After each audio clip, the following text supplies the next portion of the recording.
വആയത്തുൻ ലഹും അല്ലൈൽ. അള്ളാഹു പറയുന്നത് നസ്ലഹു മിൻഹു അന്നഹാറ. നസ്ലഹു മിൻഹു, അതിൽ നിന്ന് നാം നീക്കും അല്ലെങ്കിൽ ഉരിക്കും. ആരെ ഉരിക്കും? അന്നഹാറ, പകലിനെ. പകലിനെ ഉരിക്കും. ആരിൽ നിന്ന് ഉരിക്കുന്നതാണ്? മിൻഹു എന്നാൽ മിനല്ലൈൽ, രാത്രിയിൽ നിന്ന്. രാത്രിയിൽ നിന്ന് പകലിനെ നാം നീക്കും എന്നാണ് പറയുന്നത്. അതെങ്ങനെ? ആദ്യം രാത്രിയാണോ ആദ്യം പകലാണോ? അധികം രാത്രിയാണോ അധികം പകലാണോ? സെൽഹ് ചെയ്യാന്ന് പറയുമ്പോൾ പകലിനെയാണ് സെൽഹ് ചെയ്യണത് രാത്രിയിൽ നിന്ന്. അപ്പോൾ ആദ്യം ആരാണ്? രാത്രിയാണ്. കൂടുതൽ ആരാണ്? കൂടുതൽ രാത്രി ഉണ്ടോ? പ്രപഞ്ചത്തിൽ ഇരുട്ടാണ് കൂടുതൽ, വെട്ടം ആപേക്ഷികമായിട്ട് കുറവാണ്. പിന്നെ മാത്രമല്ല ഇതിപ്പോൾ പറയുന്നത് എന്താ? രാത്രി വരുന്നതിനെ കുറിച്ചാണ് പറയുന്നത്. രാത്രി വരുന്നതിനെ കുറിച്ചാണ് പറയുന്നത്. അപ്പോൾ രാത്രി വരുമ്പോൾ പകലെന്താ ചെയ്യണത്? പകലിങ്ങനെ പിന്നോട്ടായിയല്ലേ ചെയ്യണത്.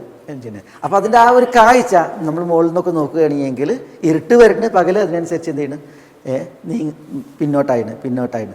അപ്പോൾ അത് പിന്നുള്ള ഒരു ചിത്രീകരണമാണ്. അള്ളാഹു സുബ്ഹാനഹു വ തആല വളരെ ഭംഗിയായി നമ്മളുടെ അവതരണത്തിനും അതേപോലെ തന്നെ നമ്മളുടെ ബുദ്ധിക്കൊക്കെ ഒരു പരിധി ഉണ്ട്. അതുകൊണ്ട് തന്നെ അതിൻ്റെ ആ പൂർണ്ണ അളവിൽ ചിത്രീകരിക്കുക എന്നുള്ളത് കഴിയില്ല. ഏതായാലും അള്ളാഹു സുബ്ഹാനഹു വ തആല ഇവിടെ പറയുന്നത് എന്താണ്?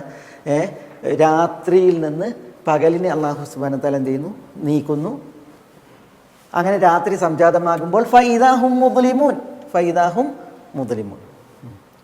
ഇവിടെ ഫൗൽ ഫസിഹ എന്ന് പറയും. അഥവാ രാത്രിയിൽ നിന്ന് പകലിനെ നീക്കിയാൽ ഇതാ ഉടനടി ഹും മുദ്ലിമൂൻ. എന്താ മുദ്ലിമൂൻ എന്ന് പറഞ്ഞാൽ ഇരുട്ടിലാകുന്നു എന്നാണ്. ഇരുട്ടിൽ ആയവർ ആകുന്നു എന്നാണ് മുദ്ലിമൂൻ. അബ്ലമ എന്ന് പറയും. ഇരുട്ടിൽ പ്രവേശിച്ചാൽ, ഇരുട്ടിൽ എത്തിയാൽ.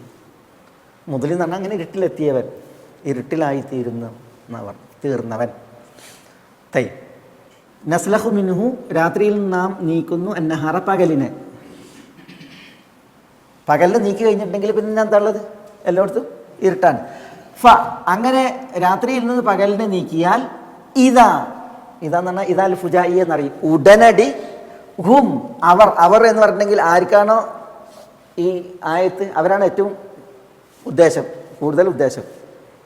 അള്ളാന്റെ കഴിവിനെ നിഷേധിക്കുന്ന ആ ആളുകൾ, ഫൈദാഹും, അവർ മുദ്ലിമൂൻ, ഇരുട്ടിലായവർ ആകുന്നു. ആയവർ ആകുന്നു. മുദ്ലിമൂൻ, അബലം എന്നാണ് ഇരുട്ടിലെത്തി. അസ്ഹറ എന്ന് പറയും.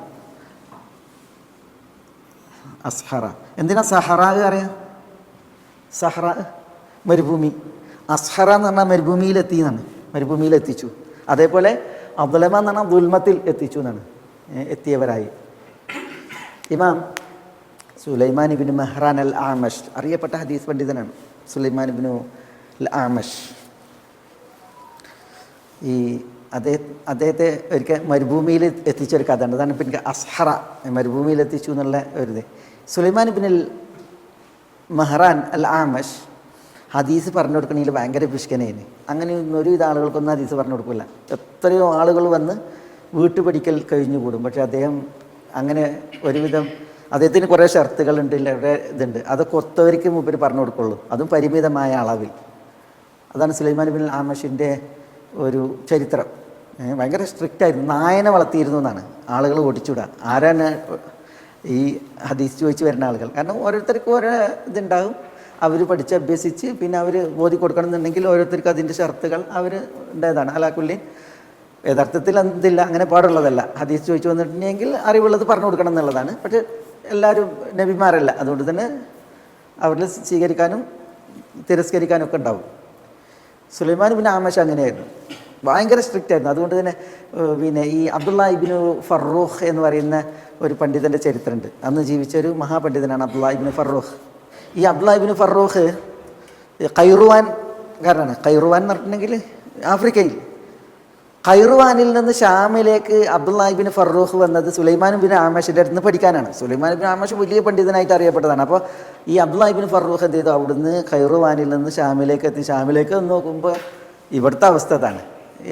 ഹദീസ് പഠിക്കുന്ന വിദ്യാർത്ഥികൾക്കെതിരിൽ സുലൈമാൻ ഇബ്നു ആമഷിന് അല്പം രോഷമായി. അതുകൊണ്ട് എല്ലാവരും വിട്ടു നിർത്തിയിട്ട് മൂപ്പരെന്ത് ചെയ്ത് വീട്ടിലിരിക്കുക.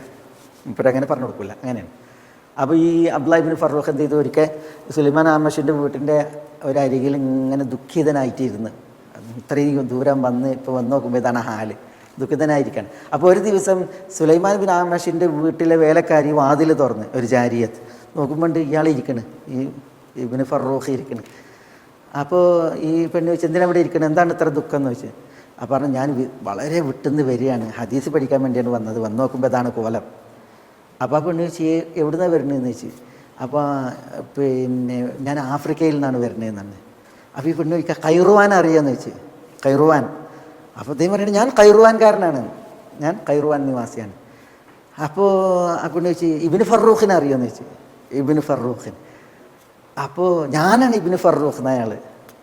അപ്പോൾ അബ്ദുള്ളയാണോ എന്ന് ചോദിക്കണം. അതെ, ഞാൻ അബ്ദുള്ള ഇബ്നു ഫറൂഖാണ്. അപ്പോൾ ഈ സ്ത്രീ വേഗത്തേക്ക് കൂടിയിട്ട് ആമഷിനോട് പറയണം, ആമഷ്, ഞാൻ ജനിച്ചു വളർന്നത് ഏതൊരു വീട്ടിലാണോ ആ വീട്ടിലെ ആളാണ് വന്നിട്ട് നിങ്ങളോട് ഹദീസ് ചോദിക്കാൻ വന്നിട്ടുണ്ട്, അതുകൊണ്ട് നിങ്ങൾ എന്തായാലും അദ്ദേഹത്തെ പഠിപ്പിക്കണം എന്ന് പറയണം. അപ്പോൾ ഈ ജാരിയത്ത് ഖൈറുവാൻകാരിയാണ്. ഈ അബ്ദുല്ലാഹി ഇബ്നു ഫറൂഖിൻ്റെ വീട്ടിൽ ജനിച്ചു വളർന്ന ഇതാണ്, അടിമ സ്ത്രീയായിരുന്നു. പിന്നെ ആ അടിമ സ്ത്രീ കൈമാറ്റം ചെയ്യപ്പെട്ടപ്പോൾ അത് പിന്നെ ഇവിടെ എത്തിയതാണ്, ആമഷിൻ്റെ അടുക്കലേക്ക് പിൽക്കാലത്ത് എത്തിയതാണ്. അപ്പോൾ പിന്നെ അതിനറിയാം ഞാൻ ഖൈറുവാനിലാണ് വളർന്നത്, എൻ്റെ പിന്നെ യജമാനൻ അബ്ദുല്ലാഹി ഇബ്നു ഫറൂഖാണെന്നുള്ളത് ഇതിനറിയാം. അപ്പോൾ ആ ഓർമ്മ വെച്ചിട്ടാണ് അത് ചോദിച്ചു ചെയ്യുന്നത്. ഏതായാലും ഞാൻ പറഞ്ഞു തരുന്നത് വെച്ചാൽ സുലൈമാൻ ഇബ്നു ആമഷ് അങ്ങനെയായിരുന്നു. ഒരുവിധമൊന്നും പെട്ടെന്നൊന്നും ആളുകൾക്ക് തരപ്പെടുന്ന രീതിയിലൊന്നും ഇത് പറഞ്ഞു കൊടുക്കില്ല, ഹദീസ് പറഞ്ഞു കൊടുക്കുമായിരുന്നില്ല, ഭയങ്കര സ്ട്രിക്റ്റായിരുന്നു അവർ. ഒരു ദിവസം സുലൈമാൻ ഇബ്നു ആമഷ് ഒരു ജനാസ സംസ്കരണത്തിൽ പങ്കെടുത്ത്, മയ്യത്ത് ഉണ്ട്. അത് ആമഷിന് കണ്ണിന് കാഴ്ചയും കുറവായിരുന്നു, വളരെ പരിമിതമായ കാഴ്ച ഉണ്ടായിരുന്നുള്ളൂ. അപ്പോൾ ഈ മയ്യത്ത് നിസ്കാരം കഴിഞ്ഞേക്കാൻ എന്ത് ചെയ്ത്, പിന്നെ കൈ പിടിച്ചിട്ട് വേണമല്ലോ കൊണ്ടുപോകാൻ. മിസ്റിൽ നിന്ന് വന്ന ഒരാളുണ്ടല്ലോ, ഒരു ഹദീസ് പഠിക്കാൻ വേണ്ടി മിസ്റിൽ നിന്ന് വന്നൊരു വ്യക്തി എന്ത് ചെയ്തു, സുലൈമാൻ ഇബ്നു ആമഷിനെ പിടിച്ചിട്ട് ഞാൻ നിങ്ങളെ കൊണ്ടുപോയേക്കാണ് നടന്നത് എവിടേക്കാണ്, ഹത്ത അസ്ഹറ ബിഹി എന്നാണ്, മരുഭൂമിൻ്റെ നടുക്കൊക്കെ കൊണ്ടുപോയിന്നാണ്. ഇയാൾ ഒറ്റയ്ക്ക് പിടിച്ചുകൊണ്ടായിട്ട് മരുഭൂമിയിലെ നടുക്കിലേക്ക് എത്തിച്ചു. എന്നിട്ട് അയാൾ പറഞ്ഞ്, മിസ്രി പറഞ്ഞ്, ഇമാം നിങ്ങളിപ്പോൾ എവിടെ നിൽക്കണമെന്ന് അറിയാം, നിങ്ങൾക്ക് മരുഭൂമിൻ്റെ നടുക്കാണ്, ഇവിടെ പരിസരത്തൊന്നും ആരുമില്ല, ഞാൻ നിങ്ങളെ വിട്ടേച്ച് പോയിട്ടുണ്ടെങ്കിൽ നിങ്ങളിവിടെ വെള്ളം കിട്ടാതെ ഇടങ്ങാറാകും, അതുകൊണ്ട് ഞാൻ വന്നത്, എൻ്റെ അടുത്ത് കുറേ ലൗഹകളുണ്ട്, ഇതിൽ മുഴുവൻ എനിക്ക് ഹദീസ് പറഞ്ഞു തരണം എന്ന് പറഞ്ഞു, എന്നെങ്കിലേ പെരയ്ക്ക് തിരിച്ചെത്തിക്കൊള്ളുന്നു. അങ്ങനെ സുലൈമാൻ ഇബ്നു ആമഷ് ആ മരുഭൂമിയിൽ പിന്നെ കുറച്ച് കിടങ്ങാറായെങ്കിലും ഇയാൾക്ക് അദ്ദേഹം ഹദീസ് പറഞ്ഞു കൊടുത്താണ്. ആ ലൗഹുകൾ മുഴുവൻ ഹദീസ് എഴുതി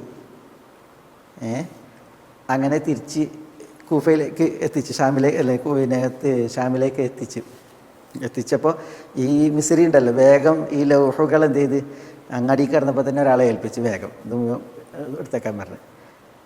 അങ്ങനെ പിന്നെ സുലൈമാൻ ഇബ്നു ആമഷിൻ്റെ വീട്ടിലെത്തിയപ്പോൾ പിന്നെ ആമഷ് പറഞ്ഞു, ഹുദുൽ ഫാസിഖ്, ഈ ഫാസിഖിനെ പിടികൂടാൻ പറഞ്ഞു. ഹുദു മിനുൽ അൽവാഹ്, എല്ലാ ഏടുകളും വാങ്ങാൻ പറഞ്ഞു. അപ്പോൾ അദ്ദേഹം പറഞ്ഞു, ഇമാം ഞാൻ ഏടുകൾ മുഴുവൻ അത് സുരക്ഷിത സ്ഥാനത്തേക്ക് മാറ്റിയിട്ടുണ്ട്, എന്നെ പിടികൂടിയിട്ട് കാര്യമല്ല. അപ്പോൾ ആമഷ് പറഞ്ഞു, കുല്ലു മാ ഹദ്ദസ്തുക ബിഹി കദിബ്, ഞാൻ എന്നോട് പറഞ്ഞ ഹദീസൊക്കെ കളവാണെന്ന് പറഞ്ഞു. ഞാൻ ലൗഹകൾ കൊണ്ടുപോയിട്ട് കാര്യമില്ല, അത് ശരിയല്ല എന്നാണ്.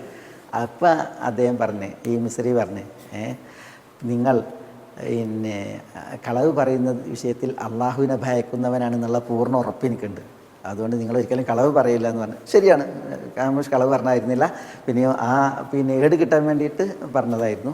എന്തായാലും പിന്നെ അതാണ് പിന്നെ ആമഷിൻ്റെ ഒരു ചരിത്രം. അവിടെ നമ്മുടെ വിഷയം അതാണ്, അസ്ഹറ എന്ന് പറഞ്ഞെങ്കിൽ എന്താണ്, സഹറായിലേക്ക് എത്തിച്ചു എന്നാണ്. അതേപോലെയാണ് അബ്ലമ എന്ന് പറഞ്ഞിട്ടുണ്ടെങ്കിൽ ഇരുട്ടിലേക്ക് എത്തിച്ചു എന്നുള്ളതാണ്. മുദ്ലിം എന്ന് പറഞ്ഞാൽ ഇരുട്ടിലേക്ക് എത്തിയവൻ, മുദ്ലിമൂൻ ഇരുട്ടിലെത്തിയവർ, ഇരുട്ടിലായവർ എന്നർത്ഥം.